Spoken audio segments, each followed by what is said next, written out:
Le président du comité d'organisation l'assure. On ne veut pas laisser d'ardoise car nous vous avons entendu tout à l'heure, le coût de ces Jeux de Paris vous inquiète. Le dernier budget est évalué à un peu plus de 8 milliards d'euros. Ça paraît énorme comme ça et pourtant, Hugues de Tournemire, ça s'annonce parmi les jeux les moins chers du 21e siècle. Oui, et je vous ai sélectionné 2 exemples. 12 milliards d'euros pour Londres en 2012 et jusqu'à 37 milliards d'euros pour les Jeux de Sochi en 2014. À côté, la facture parisienne a des airs de solde d'été. Mais attention, si le budget parisien semble pour l'instant raisonnable, il est déjà supérieur de 2 milliards d'euros à l'enveloppe annoncée en 2017. Mais concrètement, comment ce budget est-il réparti ? Sylvain Bersinger, chef économiste au cabinet Aster.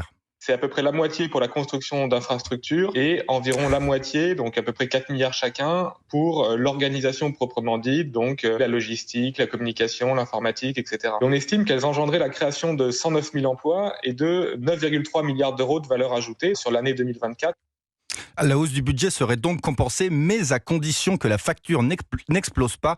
Depuis les Jeux de Sydney en 2000, chaque ville hôte excède son budget initial. L'envolée des prix, c'est donc aussi une vieille tradition olympique. Merci Hugues de Tournemire.